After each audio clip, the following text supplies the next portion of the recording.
अस्सलाम वालेकुम। हमारी आज की वीडियो का मौजू है जी इन ब्रीडिंग और लाइन ब्रीडिंग। अच्छा जी, इन ब्रीडिंग और लाइन ब्रीडिंग क्या होता है? ये पूरी दुनिया में एक बड़ा एक पॉपुलर सब्जेक्ट है, टॉपिक है, और इस पे सारी दुनिया में जहाँ पे भी कमर्शियल काम हो रहा है वहाँ पे इस पे काम होता है। वो कोई भी जानवर है। हालांकि मैं पिछले दिनों शहद की मक्खियों के बारे में पढ़ रहा था कि जब मलका निकलती है ना छत्ते से पहली बार, तो मलका छत ऊपर जाके काफ़ी सारे फुट ऊपर जाके ना तो चक्कर लगाती है काफ़ी अपने छत्ते गिर्द गिर्द, फिर वहाँ से कोई 2 किलोमीटर शायद या 3 किलोमीटर दूर चली जाती है उड़ती उड़ती।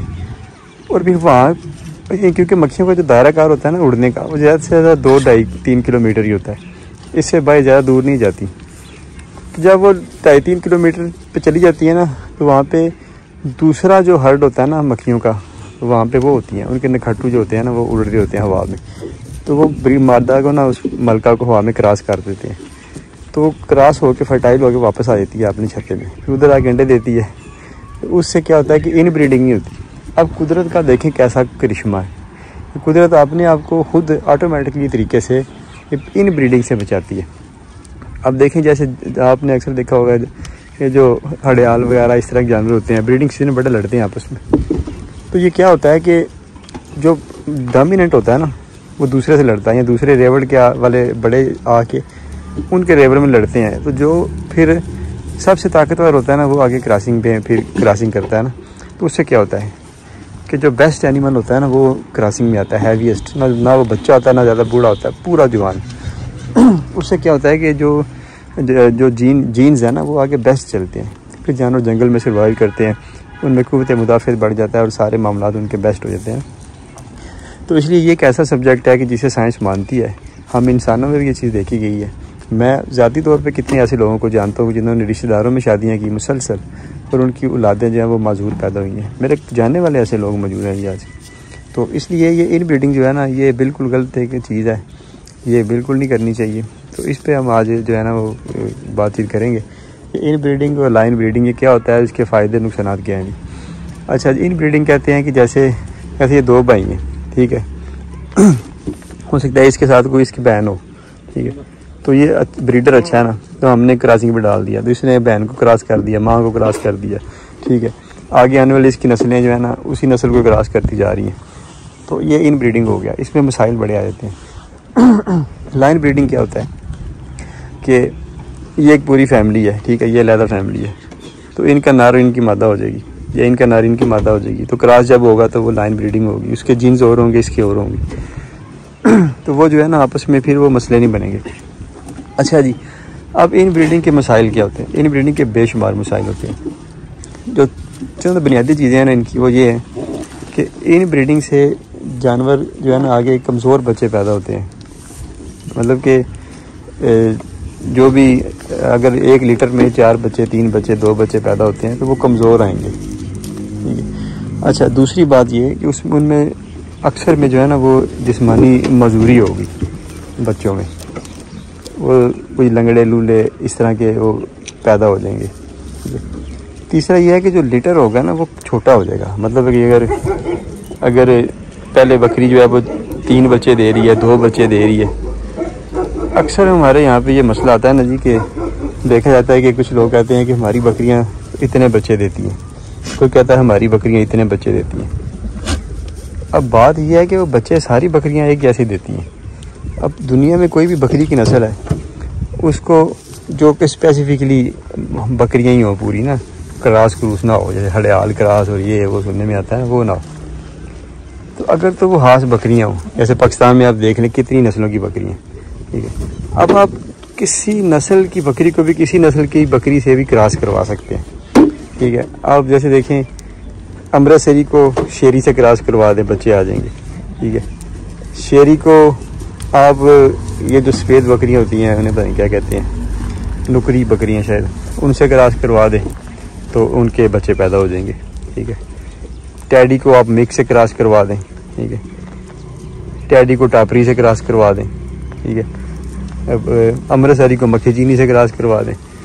इसका मतलब क्या है कि इनके क्रोमोसोम सब के बराबर हैं, तो ये जो है ना वो सारी क्रॉस हो जाती हैं एक दूसरे से, और फिर ये जिनके क्रोमोसोम्स एक जैसे होते हैं जैसे इंसान है, तो इंसान में भी ऐसे ही होता है। कभी सुना जी कि फलानी जो बरादरी है जी उसमें 2-2 बच्चे पैदा होते हैं, 3-3 पैदा होते हैं, कोई नहीं, वो बाय चांस, रेयर चांस होते हैं। बकरी में भी यही है। बकरियाँ भी जो है ना बुनियादी तौर पे ये 2-3 बच्चे देने वाला जानवर है, एक ये कम देते हैं। अच्छा, होता क्या है? होता ये है कि जहाँ पे बहुत ज़्यादा इन ब्रीडिंग होती है ना, वहाँ पे बच्चों की तादाद पे कंप्रोमाइज़ समझौता होता है, तो उनकी तादाद कम हो जाती है, क्योंकि फर्टिलिटी जानवरों में वक्त के साथ साथ कम हो जाती है ना, कंसेप्शन रेशो डाउन हो जाती है, बच्चे पैदा करने की बकरियों की सलाहियत कम हो जाती है। तो इसलिए जहाँ पे लाइन ब्रीडिंग होती है, यानी कि बकरी बाई आपकी बकरा किसी और का है या बकरा आपका बकरी किसी और की, वो लाइन ब्रीडिंग उसे कहते हैं। तो वहाँ पे आके ना फिर फर्टिलिटी मजबूत रहती है और वहाँ पे बच्चे भी ज़्यादा पैदा होते हैं। तो ये भी एक पॉइंट है कि जो अक्सर लोग कहते हैं जी कि ये बकरी बड़ा बच्चे देती है, ये बड़ी बच्चे देती है। अक्सर टैडी के बारे में, ये मिक्स बकरियाँ होती हैं ना, इनके बारे में कहा जाता है कि ये ज़्यादा बच्चे देती हैं। तो वजह सिर्फ यही होती है कि जो भी बकरा मिला क्रॉसिंग में डाल दिया, तो उनमें कौन सा हमने क्वालिटी बनानी होती है। जबकि कोई ब्रीड पे जब बंदा काम कर रहा होता है ना, फिर उसमें हमें ये लालच होता है फार्मर को कि यार घर का बकरा ही क्रॉसिंग में आए, ठीक है, आगे उससे अच्छी नस्ल आए, फिर उससे अच्छी नस्ल आए। वो ये लालच करते करते ना कि ब्रीड इंप्रूव कर रहे हैं, वो असल में ब्रीड इंप्रूव नहीं, वो ब्रीड को डिक्लाइन की तरफ लेके हम जा रहे होते हैं ना। तो वक्त के साथ साथ आस्ता आस्ता ना उसमें फिर मसले बनना शुरू हो जाते हैं। तो इसके अलावा ये देखा गया है कि जो बकरियाँ इन ब्रीडिंग में आ जाती हैं ना, उनमें दूध की पैदावार कम होना शुरू हो जाती है वक्त के साथ साथ। लॉन्ग टर्म में अगर हम देखें, मतलब एक बकरे ने 20 बकरियां क्रॉस की हैं, तो अगर वैसे उन बकरियों ने 40 किलो दूध देना है, आप तसव्वुर करें 40 किलो दूध देंगे, तो वो इन ब्रीडिंग में आके ना, तो वो हो सकता है कि वो 30 किलो पे आ जाए, 15 किलो पे आ जाए। वो वक्त के साथ साथ बजाय इसके कि इम्प्रूवमेंट के वो पीछे जाना शुरू हो जाए। जैसे पंजाबी में कहते हैं कि अपना तंबी पुठी पैगी तो वो गलत हो जाता है।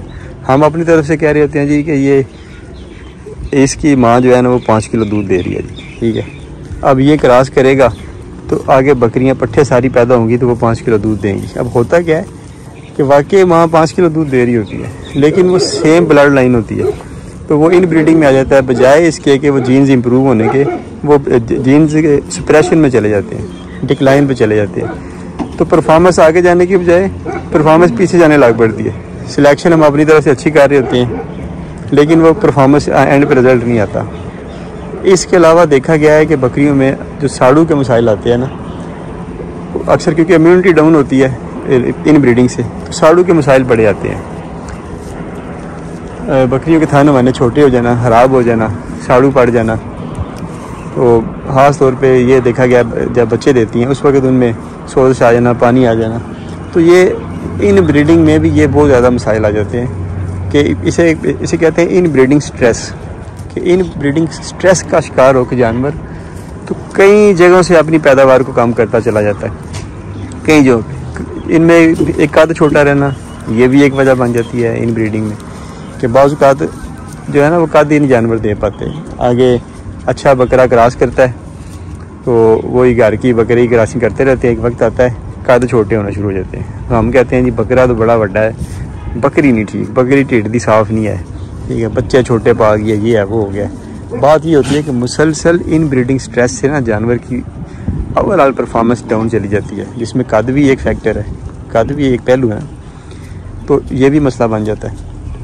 अब लाइन ब्रीडिंग में ये मसाइल नहीं आते। 2 जीन्स, अगर बकरे की माँ के पास 5 किलो दूध है, ठीक है, आपकी जो बकरी है जिससे वो क्रॉस कर रहा है उसके पास 3 किलो दूध है, तो लाइन ब्रीडिंग में रिज़ल्ट श्योर होते हैं। मतलब 5 और 3 हो गया 7, ठीक है, नहीं 5 और 3 8, और 8 को हम 2 पे तकसीम करेंगे ना तो हो जाएगा 4। यानी कि वो ब्लड लाइन आपके पास जो कि पहले 3 किलो दूध दे रही है, वो आपकी एक लाइन ब्रीडिंग बाहर से बकरा लेके डालने में वो क्या होगा, इन ब्रीडिंग स्ट्रेस से वो जानवर निकल जाएगा। और उसके जो आगे पट्ठे आएंगी ना, उसमें थान खाने के मसाइल कम होंगे, इम्यूनिटी उनकी बढ़ जाएगी, कद उनके बेहतर हो जाएंगे और दूध की पैदावार बेहतर हो जाएगी और बच्चे देने की शरह बढ़ जाएगी। और क्या ले कंसेप्शन रेशो, यानी कि बकरियां कम रिपीट होना शुरू हो जाएंगी, ठीक है। तो अब ये कितने फ़ायदे हैं लाइन ब्रीडिंग के।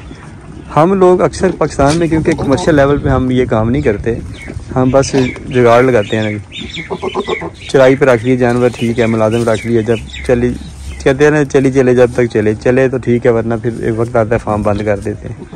उल्टी सीधी प्रैक्टिस करते हैं, खर्चा कम करने के चक्करों में हम वो जो है ना वो ऐसी गलत प्रैक्टिस शुरू कर देते हैं कि जिनका ना हमें लॉन्ग टर्म फिर कमर्शियल सेटअप में ना फ़ायदे की बजाय नुकसान होने लग पड़ता है ना। तो उसमें एक ये भी चीज़ शामिल है कि हम अक्सर लोग बकरियां रख लेते हैं, लेकिन बकरा सिर्फ बाहर से अच्छा इसलिए नहीं ख़रीदते कि हमारा एक मौक़िफ़ है कि बकरा बड़ा महंगा होता है जी, ठीक है, घर का बकरा ही डाल देते हैं जी, कुछ इस पर ब्रीड ले लेंगे, आगे बच्चे आ जाएंगे, उनमें से एक ब्रीडर रख लेंगे। ये जो हमारी सोच है ना, ये हमारी सोच हमारे काम को तबाह कर देती है कि जब हम घर की जो बकरी है उसको घर के बकरे से क्रॉस करवा के आगे उसी का बच्चा आगे ब्रीडर के तौर पर रखने जा रहे हैं, तो ये समझे कि हमारी तो भाई यहाँ से शुरू होगी, वो तो फिर लाइन ब्रीडिंग शुरू होगी ना। तो इसलिए ये कोई बहादुरी नहीं होती कि हम घर का बकरी क्रॉस करवाए जा रहे हैं और एक जैसी ब्रीड बन रही है और हम कह रहे हैं जी एक जैसी ब्रीड बन गई है, शक्ल देखें, सूरत देखें, आंखें देखें, मुंह देखें, कद देखें, इक्को रवे का सारा माल है। और एक रवे का माल तो नज़र आ रहा होता है, लेकिन उसमें जो कॉम्प्लिकेशन होती है ना वो भी उस बंदे को पता होती है कि बकरियाँ कितनी कम ठहरी हैं, बच्चे कितने कम दिए हैं, साड़ू कितने ज़्यादा को पड़ गए हैं, दूध कितना कम हो गया है, कद कितने छोटे हो गए हैं, कितने मसाइल आते हैं, वो बंदा कोई नहीं बताता, वो छुपा जाते हैं हम। तो ये गलत बात है, ठीक है ना, बात को तस्लीम करना चाहिए। हमेशा ब्रीडर जो होता है ना, ये एक रेवड़ को सेहतमंदाना तौर पे आगे लेके चलता है। अगर हम ब्रीडर पे समझौता कर देते हैं ना, तो समझे कि हमारा जो गोट कैरियर है ना वो वहाँ पे ख़त्म हो जाता है। गोट क्या, किसी शोबे में भी अगर हम लाइन ब्रीडिंग पे चलने नहीं जाते, इन ब्रीडिंग में रहते हैं, तो हमारा जो कैरियर है ना वो ज़्यादा देर चल नहीं सकता। 2 साल, 3 साल, 4 साल, 5 साल, 6 साल, उसके बाद जो है ना हम ऐसे मसाइल में फंस जाते हैं कि हम वहाँ से निकल नहीं पाते और फिर हमारा जो कैरियर है ना ये ज़ीरो हो जाता है। तो इसलिए आज की वीडियो का जो यही था मौजू और यही था बयान कि आप जो है ना हमेशा हर 2 साल बाद या 3 साल बाद लाजमी तौर पे अपने जो रेवड़ है ना इसमें बाहर से ब्लड लेके शामिल करें, ठीक है। देखें, हर शेर को सवा शेर है। अगर आप कहेंगे ना कि जो ब्लड लाइन आपके पास है ये किसी के पास नहीं, आपने 40 साल से मेहनत कर रहे हैं, ऐसा बकरा किसी के पास ही नहीं मिलना, ठीक है, ऐसी बकरी किसी के पास नहीं, तो ये आपकी हाम ख्याली है। कुदरत का एक कानून है कि हर अच्छे से अच्छा होता है, ठीक है ना। तो इसलिए वो शेर है ना कि क्या शेर था, एक बकरे तंग करते हैं, शेर ही भूल गए कि अब देखिए ठहरती है जाकर नज़र कहाँ, खूब से है खूब तर कहाँ, क्या शेर यार तंग कर रहे हैं, भूल ही गया। तो बात यह है कि खूब से खूब तर दुनिया में मौजूद होते हैं। आज तक दुनिया में हतमी कुछ भी नहीं हुआ जिसके अंदर ये शाइबा तक भी आ जाता है ना कि वो बड़ा महान है, वो बड़ा फनकार है, कारीगर है, जो चीज़ उसके पास है किसी के पास नहीं, जो ब्लड लाइन उसने बना दी, जो मेहनत उसने की वो कोई नहीं कर सका, जितना ज़हन कोई भी नहीं है, तो वो समझे दुनिया का बेवकूफ़ तरीन इंसान है। हमेशा इस चीज़ को तस्लीम करें कि जो आपके पास है उसमें बहुत ज़्यादा बेहतरी की गुंजाइश है। आपका आगाज़ है और आपने सारी ज़िंदगी लगा के काम को बेहतर से बेहतर करना है, तो फिर यकीन करें कि आपके मामला जो है ना हर गुज़रते दिन के साथ बेहतर होते चले जाएंगे। तो आपको ये वीडियो सारी बन गई है जी, 12, 13, 14 मिनट की होगी, अब इसको क्लोज़ करते हैं। कहने का मकसद सिर्फ ये था कि लाइन ब्रीडिंग और इन ब्रीडिंग की अहमियत, अफादियत और इनके नुकसानात और नफ़े को समझें। अगर आप चाहते हैं कि आप अच्छी फार्मिंग करें तो आपको लाइन ब्रीडिंग पे आना पड़ेगा। हर 2 साल बाद, 3 साल बाद आपको बकरा तब्दील करना पड़ेगा, और अगर आप ऐसा नहीं करेंगे तो फिर आपको ऐसे मसाइल का सामना करना पड़ेगा कि जिनकी आपको समझ नहीं आनी, और आस्ता आस्ता जो है ना आपका जो कैरियर है ये दाव पे लग जाएगा, आस्ता आस्ता ख़त्म होना शुरू हो जाएगा, आपका रिवर्स गियर लग जाएगा। लेकिन ये थी हमारी आज की वीडियो, लाइन ब्रीडिंग और इन ब्रीडिंग की अहमियत और नुकसानात पे। हमें दें इजाज़त, अल्लाह हाफिज़।